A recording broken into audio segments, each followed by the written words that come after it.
Her triumphs, I took a group of women that didn't believe in themselves, and I just believed in them. Her trials, I never wanted to go to practice. I was losing a ton of weight. Her story, I just put my faith in God and just trusted the system. Her why.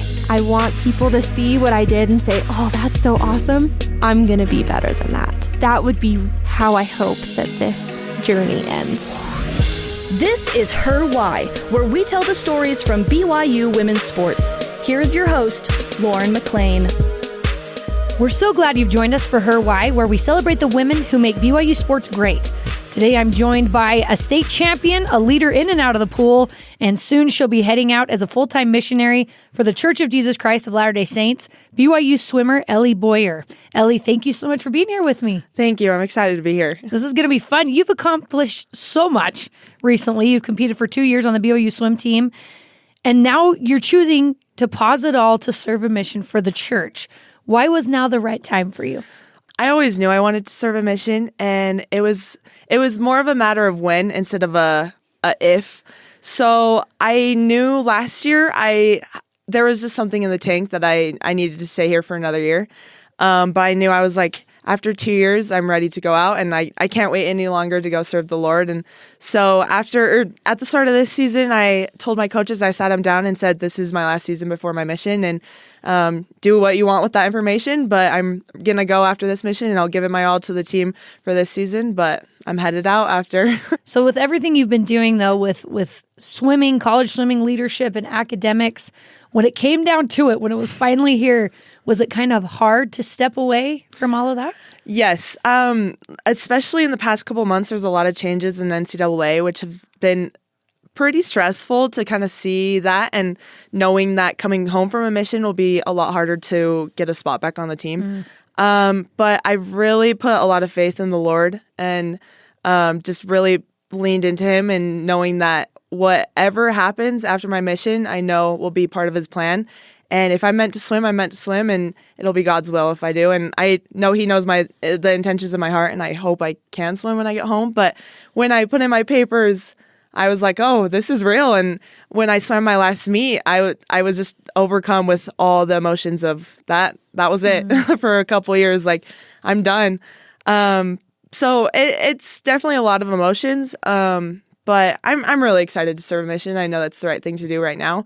But I'm definitely sad leaving it behind, all that I built here at BYU. I'm sure that's so much hard work. But I think it's incredible what you're doing. You received your call to serve in the Pennsylvania-Philadelphia mission. Mm-hmm. When did you open your call? I opened it right before Christmas. I got it like the week before Christmas, so I think like the 17th or something. And yeah, so I've had it for 6 months, so very long time waiting, but the Lord's sending me when He needs me, so. You've done a lot of research on Philadelphia. Yes, I have. 6 months, haven't you? Yeah. What was your reaction when you read the place where you were going? I was not expecting it. I'm not going to lie. I have a minor in Spanish, and so I was like, oh, I'm definitely going Spanish speaking. My mom served in Guatemala, so I was like, it's a good chance I'm going to go, like, definitely South America, you know. So that's kind of where I was kind of expecting, ready to open it, and then I opened it, and I was like, oh, English speaking stateside. So it was an adjustment, and the first couple weeks I was definitely like, this is interesting. But I think that's kind of a nice thing about how long I've waited, is I've come to know that is exactly where I need to be, and I'm really excited to go out to Philadelphia, and I think the people there will be exactly what I need.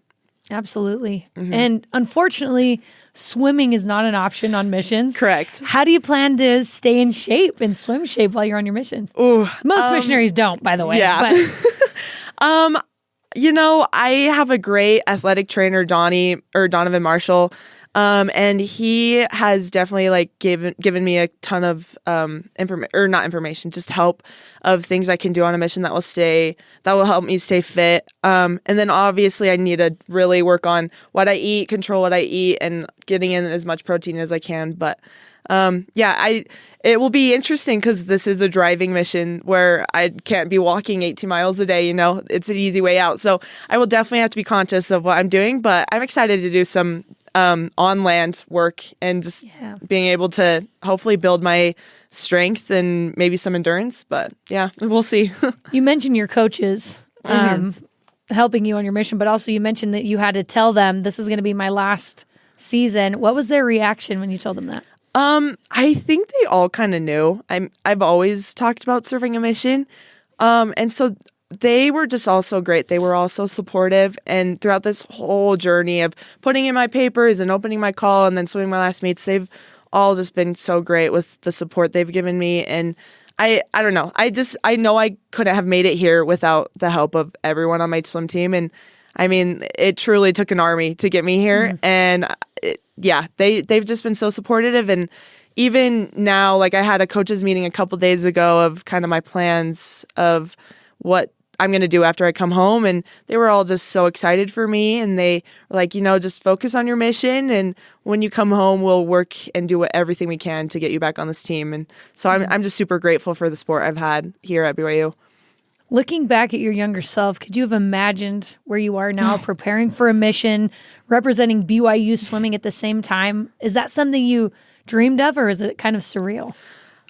It definitely was a dream. Like I remember growing up in Springville, I was always on campus and my grandpa worked at BYU and, my family is long-term big BYU fans. So I was born with blue blood. So, it was always a dream and I swam on BYU campus with my club team. And so I was always around the teammates and I knew this was my dream and I worked so hard for it. And there was a couple moments where I didn't think it was achievable just because I was injured and then COVID and everything. And so it's hard to say, but if my younger self could see me now, I'm sure she would be so excited for what I'm doing. And I'm still living my dream. I mean, my dream is to come and just do everything I can at BYU. And I've been giving so many opportunities to do that. Let's rewind a little bit. You're from Springville, Utah. Right. So how did you first get into swimming? I'm not going to lie. This is a fun fact, but I actually knew how to float and swim in the water before I knew how to walk. It's wow. Yeah, that's my mom's flex on me. So she can say that to people.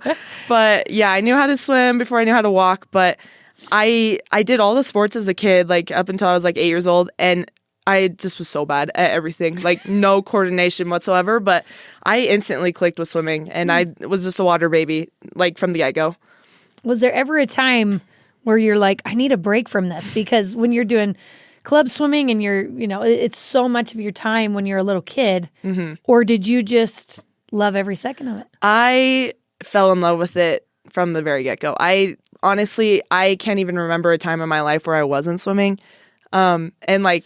It took a lot of sacrifice. I missed a lot of family vacations and my parents were so supportive and they worked everything around me and my siblings and what we needed. And so I took a lot of sacrifice, but I loved it. And I wouldn't have changed any part of my childhood because it was just filled with so many memories of swimming.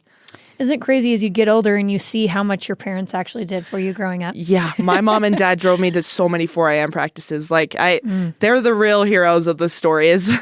They put in so much love and energy into the sport so I could achieve my dreams. 4 a.m. practices? Well, they were 5 a.m., but waking up and they'd have to drive me and everything. It was lots of long summers, but my parents were troopers through it.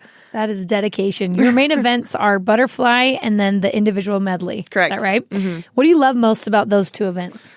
Ooh, I have always been a flyer, and I've just had so much fun doing butterfly just because it's termed as one of the harder strokes for non-swimmers. And so I kind of always felt like a little bit on a high horse when I said I was a butterflyer. But it does push me a lot, and I really love the muscles that it has given me just because, I have really broad shoulders and I can do so much with those muscles that butterfly has really gotten me to do. And so I love swimming. That's a really cool that's a cool perspective. I like it. I love my muscles. Thank you. My strong shoulders. Do you remember the first time you swam the 100 fly and you thought, yeah, this is my event. I love this?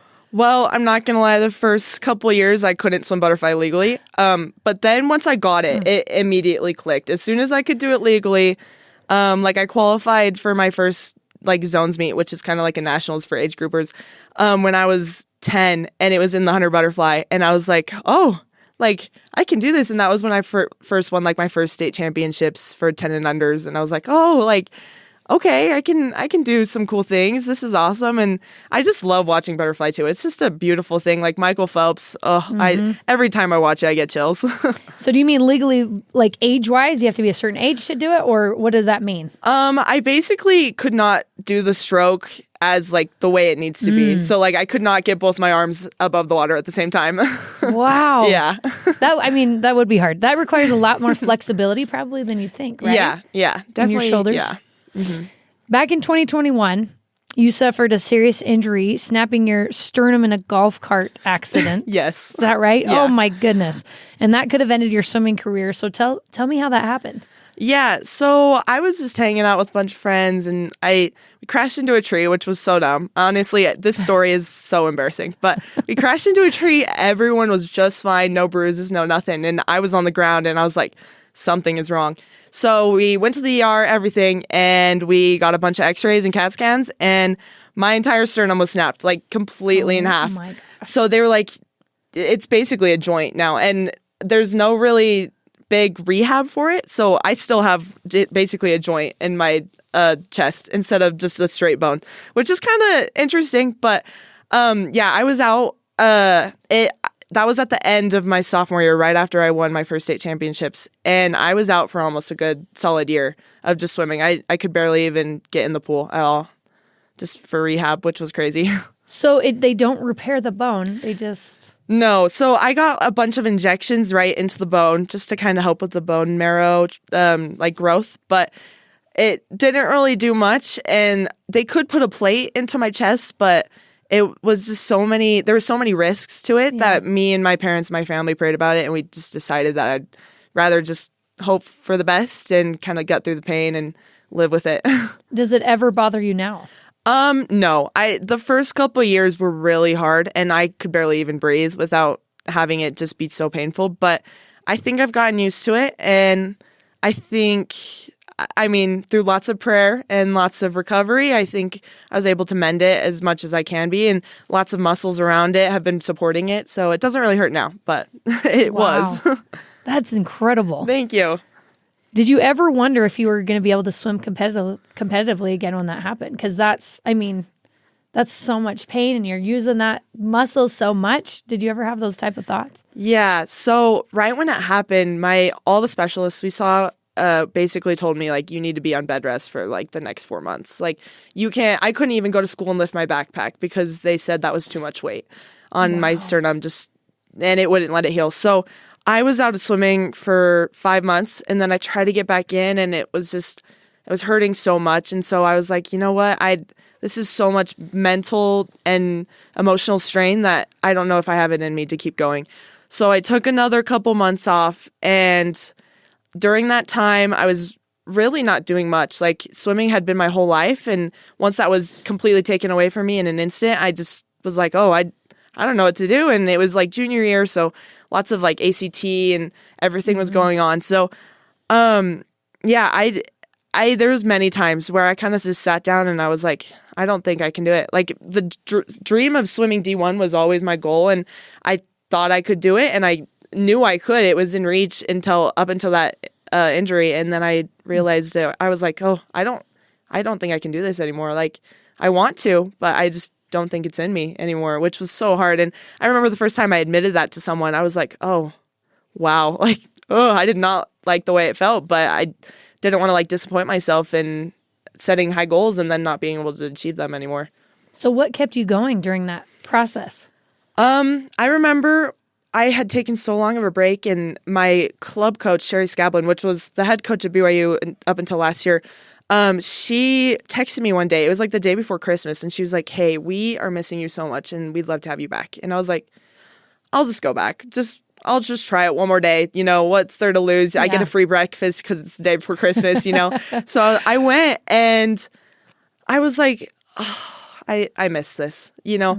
And as much pain as I was in, I was like, there was something in me that day that clicked where I was like, I'm not done yet. You know, I don't know if it was the spirit or just my heart telling me, like, I don't want to give this up yet, even though it's so hard.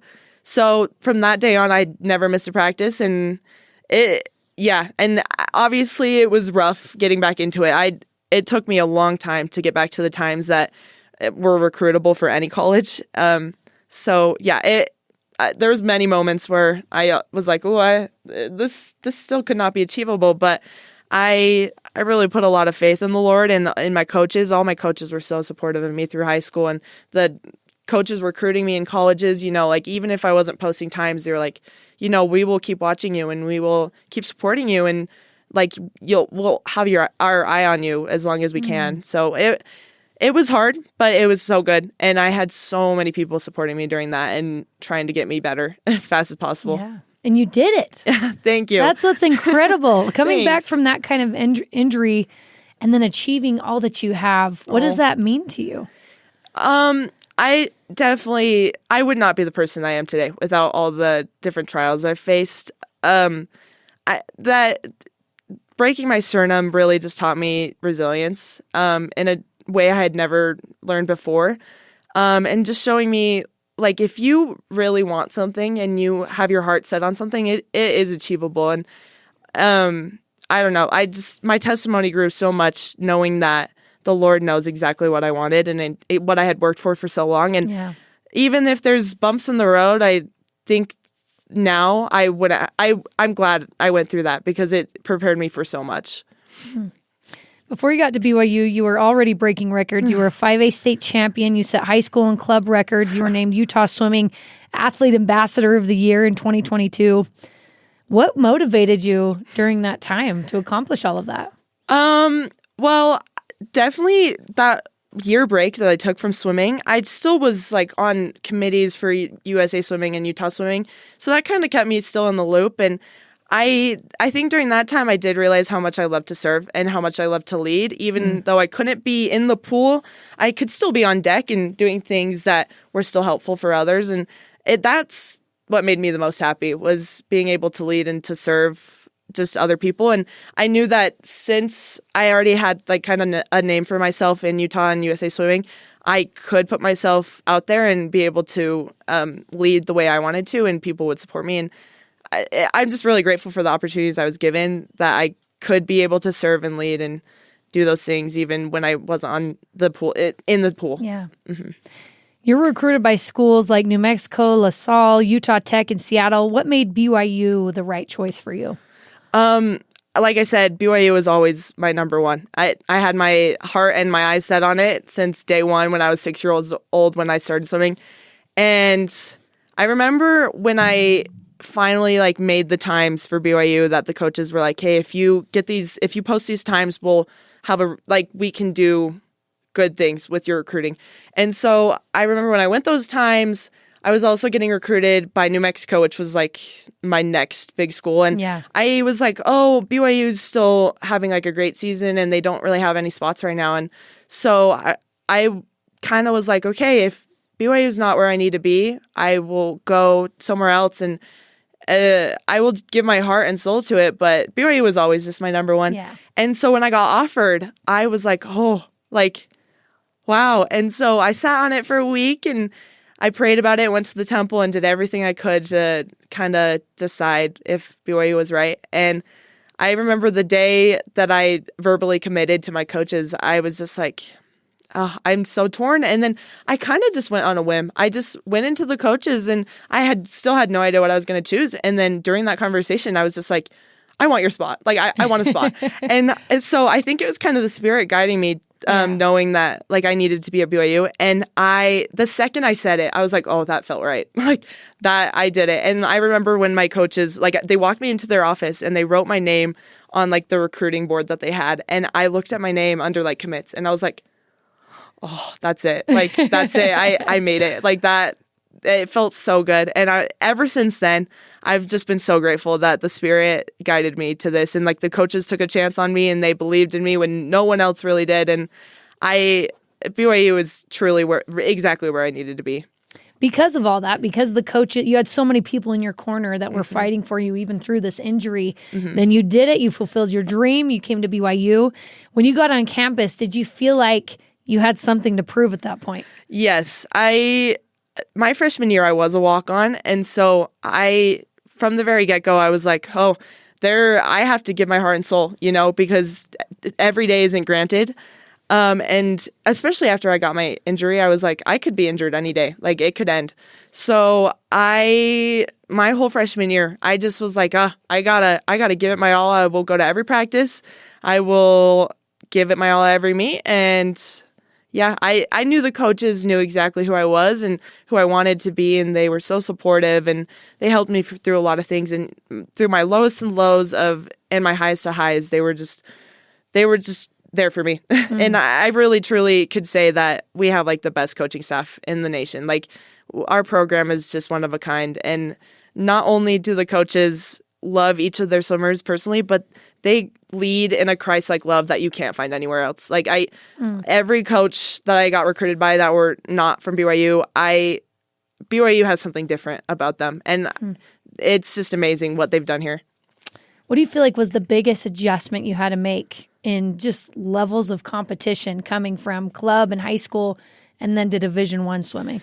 Yeah, I think the biggest thing was I was kind of like, on my club team, I was one of the higher swimmers and like the more elite swimmers, which was cool. And like my high school team, I was kind of that too. And then I got to college, and I kind of was at the bottom. And I mean, I knew what I was signing up for when I signed, but I was like, okay, this is a adjustment for sure, where a lot of people are better than me, and I'm fighting just for a spot and everything. But I think it was good. I honestly kind of like being able to just give it my all, and sometimes it's okay to not be the best, Yeah. because that's all right. And I love that I have teammates that are achieving like these huge, amazing accomplishments, just because I love them so much, and they're like my siblings, and I love seeing them accomplish so much and being part of a team that is so supportive of each other. You had a standout 2024-25 season. You swam in every meet, setting personal bests in the Big 12 championships and competing in the CSAA National Invitational Championship. What race or moment from this season meant the most to you? Okay, so we had a dual meet against Denver in maybe January, and I had spent probably before COVID, where I wasn't really getting any big drops of times. And it was really hard because I was like, I'm plateauing pretty bad. So I spent like 4 or 5 years where I didn't really have a main drop in any of my best events. And this random dual meet, we weren't tapered or anything.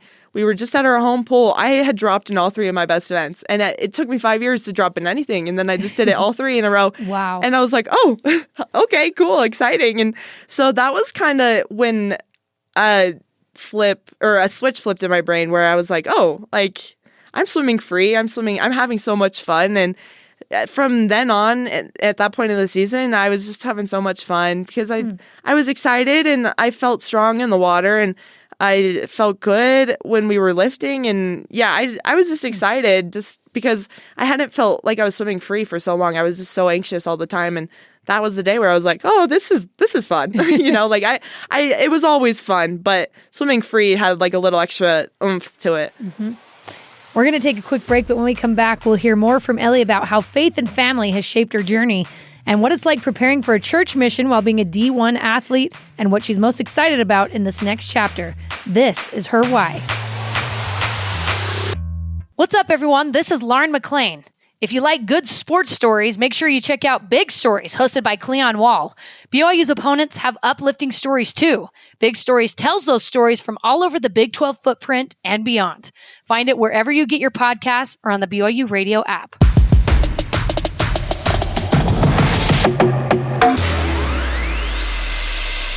Welcome back to Her Why. I'm Lauren McLean, and we're here with BYU swimmer Ellie Boyer. You've been through a lot to get here, and 2 weeks before starting at BYU, your little sister, Shaela, that's how I pronounce her name, right? Tragically passed away in an accident.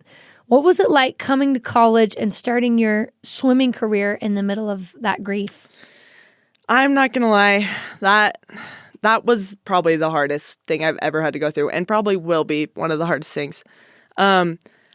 We buried my sister. We put her in the ground 3 days before I moved out, which was so hard. And there was throughout those 2 weeks since like her passing to moving out, I genuinely didn't know if I could even start my season. I didn't know if it was the right thing anymore, if my family needed me, but my parents were like, you can't give this up. This is your dream. That's what Shaela would have wanted. That's what anyone would have wanted. Like this is the right thing for you. And I think God put me in a path to go to BYU for a reason, so I could be close to family and I could still achieve my dreams even when it was so hard.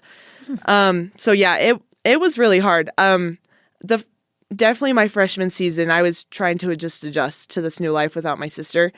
And I mean, my coaches and my teammates they knew when I was going through a really rough time, and there was just so much stress of being that walk-on and also having, my sister passing away.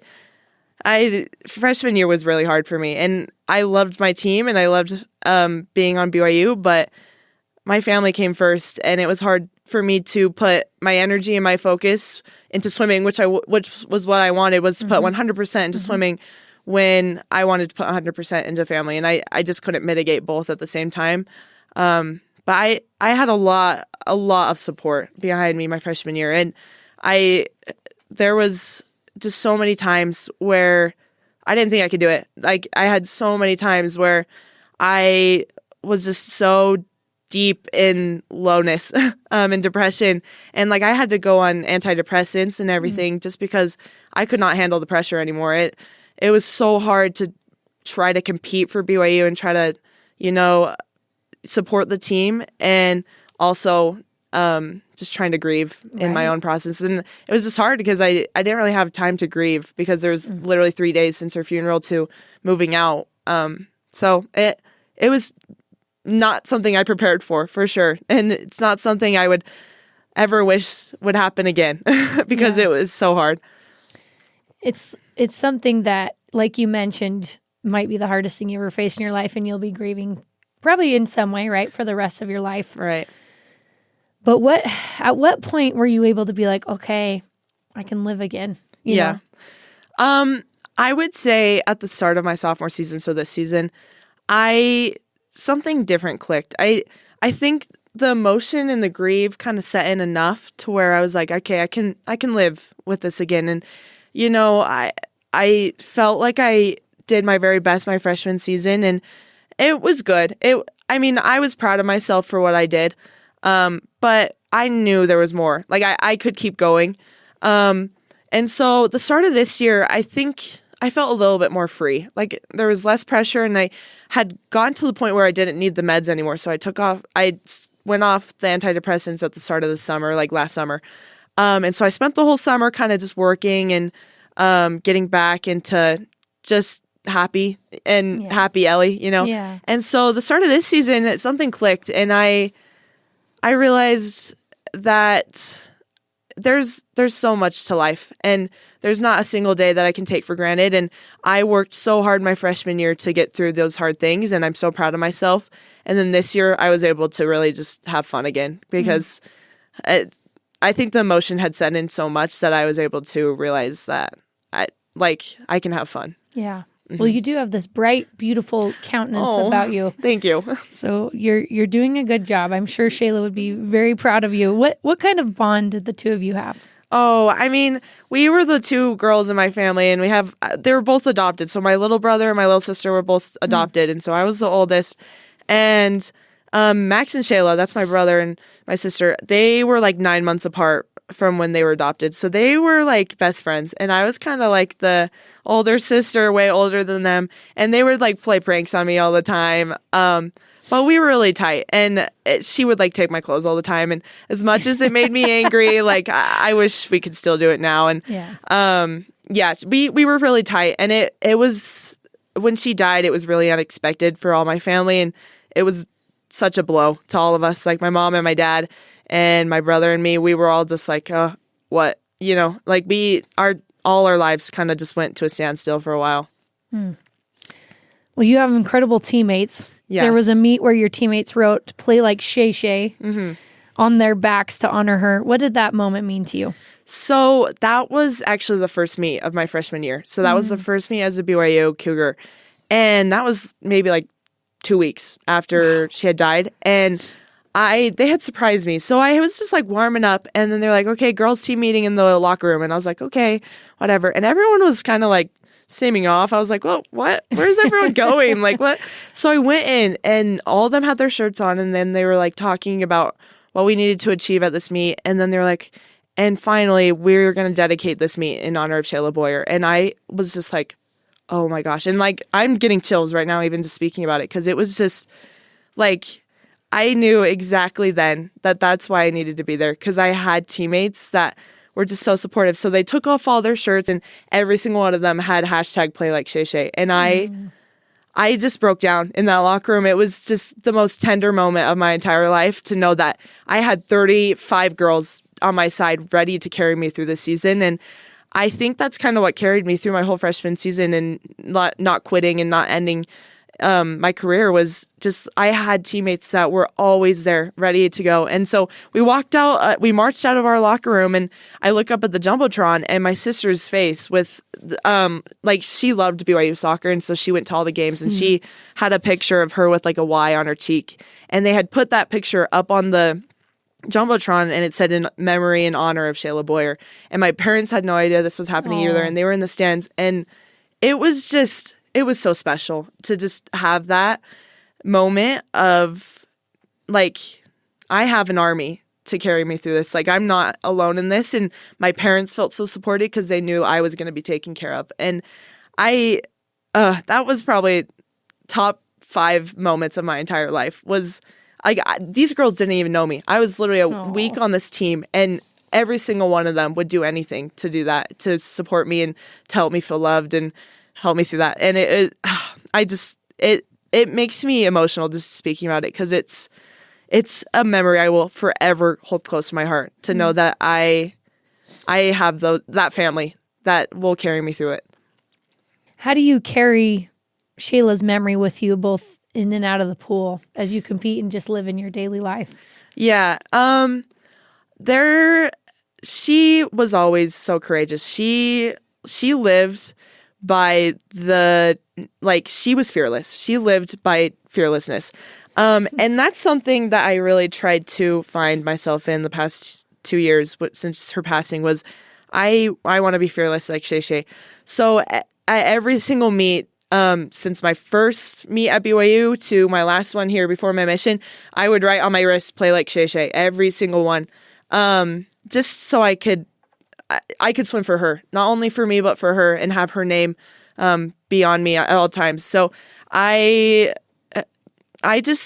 knew, like, she gave it her all. She played soccer when she was alive, and she was fearless. She would push girls to the ground. She would do anything to get her goals, And so that was kind of what I wanted to embrace, was just her, just emotion and her love for life. And she just was so tender and so loving to just so many people around her. Like, everyone just adored her.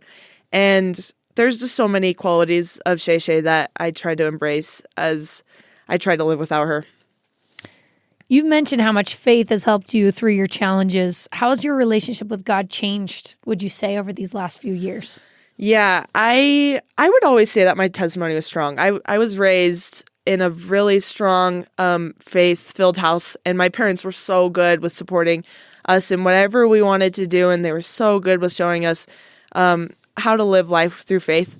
And then when Shay Shay died, it was kind of like all 4 of us had to decide, like, where to next, Yeah. And I think that's when all 4 of us, especially me, just really leaned into faith. And we had no idea why she had passed away or what was going to happen next. But I knew right then and there, the Lord would carry us through. The Lord would have me, and there's a reason for everything, as much as it sucks sometimes. And life is so challenging, but I knew that, I always knew from the minute I found out that the Lord would be there. And he and my sister, they're waiting for us on the next side, and they're cheering us on the other side of the veil. So yeah, there's a lot of questions and heartache that I had to kind of find myself with God in. And I think the coolest thing for me that Shay kind of helped me with was I chose to get endowed my freshman season, not for a mission and not to get married, but just because I wanted to make those extra covenants with God. And I kind of the main contributor to that decision was Shay. And I wanted to do something that I knew she always wanted to do. And it was really special because at her 1-year anniversary of her passing, me and my mom and my grandma and my dad, we all got to go into the temple and do her ordinances. And so as much as it's hard and life is hard and these challenges really test us, I definitely think my faith and my testimony have increased so much in the past few years of just never giving up and putting all you can into Jesus Christ and knowing that in the next life, it'll all make sense of why we go through the things we do. That's an incredible conviction. Thank you. I can just tell you're an incredible leader, and you've taken on some big leadership roles. You serve as the belonging chair for BYU Student Athlete Advisory Council. You're on the Swim and Dive Leadership Council. Before you came to BYU, you traveled to Guatemala as a youth ambassador, right, for Cultiva International. What inspires you to serve and to be a leader in that way? Honestly, my parents. My parents were the best role models for me. They are literally like saints. I love them. And I think growing up, they always just did so much for us and for the community where they lived. And I saw how many blessings they received and how much our family was able to be gifted through their service to others. And I kind of fell in love with just all the different, like embracing my life and doing as much as I could to fill it with joy.